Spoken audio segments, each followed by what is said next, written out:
پھر کہتے ہیں ایک دن ابو جہل آیا، سارے سردار مکہ کے بیٹھے ہوئے تھے، کہا اگر تم ہمت نہیں کرتے تو اب میں نے ارادہ کر لیا ہے، حضور روزانہ صحن کعبہ میں نماز پڑھنے کے لیے آتا ہے، کل میں نے ارادہ کیا ہے میں ایک بڑا سا پتھر اپنے ہاتھ میں لے کر آؤں گا، جب آقا علیہ الصلوۃ والسلام صحن کعبہ میں نماز ادا فرمانے کے لیے آئیں گے، حضور جو ہی سجدہ کے اندر جائیں گے میں اسی پتھر کے ساتھ نعوذ باللہ حضور پہ حملہ کروں گا، اور ایسا نشانہ لگے گا، ایسا پتھر قریب سے ماروں گا، سر کچل دوں گا اور یہ کام ختم ہو جائے گا۔ اب سارے اہل مکہ جو روزانہ صحن کعبہ میں آ کے اپنی مجلسیں لگاتے تھے،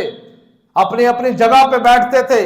اب وہ سارے منتظر سے دو باتوں کے، ایک تو حضور تشریف لائیں اور نماز ادا کریں، اور دوسرا ابو جہل پتھر لے کے آئے، پھر ہم یہ منظر دیکھیں۔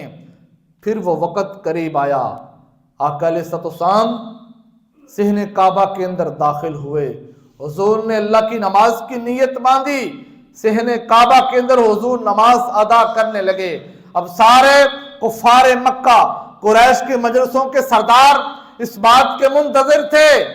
کہ وقت بالکل تھوڑا ہے، حضور سجدے میں جائیں گے، ابو جہل پتھر لے کے آئے گا، نعوذ باللہ حضور کے سر مبارک پہ مارے گا، ابھی کام ختم ہو جائے گا۔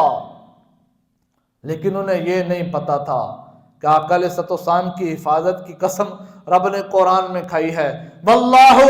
یعصمک من الناس، اے پیارے حبیب ان سارے لوگوں سے آپ کو بچانا یہ آپ کے رب کا کام ہے۔ ادھر حضور نماز کی نیت باندھے تھے، حضور سجدے کے اندر گئے، ابو جہل نے بڑا پتھر پکڑا اور حضور کے قریب آتا گیا، جب بالکل قریب آیا مارنے لگا، اسے خوف آیا، پریشان ہو گیا، ٹانگیں کانپنے لگی، ہاتھ سے پتھر گرنے لگا، بھاگتا ہوا پیچھے کی طرف آیا۔ قریش مکہ آگے بڑھے، کہا ابو جہل کیا ہوا؟ بڑا مضبوط ارادہ لے کے گئے تھے، تمہارا رنگ فق ہو گیا ہے، تم پریشان ہو، لرزہ طاری ہے، پسینے سے شرابور ہو، وجہ کیا ہے؟ کہا میں تو اپنے کام کو پایہ تکمیل تک پہنچانے لگا تھا، پتھر میں نے اٹھا لیا تھا، جو ہی میں حضور کے قریب گیا مصطفیٰ سجدے کے اندر تھے، سامنے سے مجھے ایک بہت بڑا اونٹ دکھائی دے رہا تھا، جس کی آنکھیں بہت بڑی تھیں اور بہت بڑا منہ کھولے ہوئے تھا، مجھے یوں لگتا تھا اگر میرے ہاتھ سے پتھر گرا، میں نے یہ اپنی مذموم حرکت کی، پتھر مارا تو یہ اونٹ مجھے کھا جائے گا، میں ڈر کے باغ کے پیچھے آ گیا۔ پھر آقا علیہ الصلوۃ والسلام سے جب پوچھا گیا تو حضور نے ارشاد فرمایا ہاں میں جب نماز کے اندر تھا، میں سجدے میں تھا، ابو جہل پتھر لے کے آیا تو سامنے جبریل امین آ گئے، اگر یہ ابو جہل کوئی حرکت کرتا تو جبریل امین آج ابو جہل کا کام ختم کر دیتے۔ جو حضور کو پریشان کرنے والے تھے،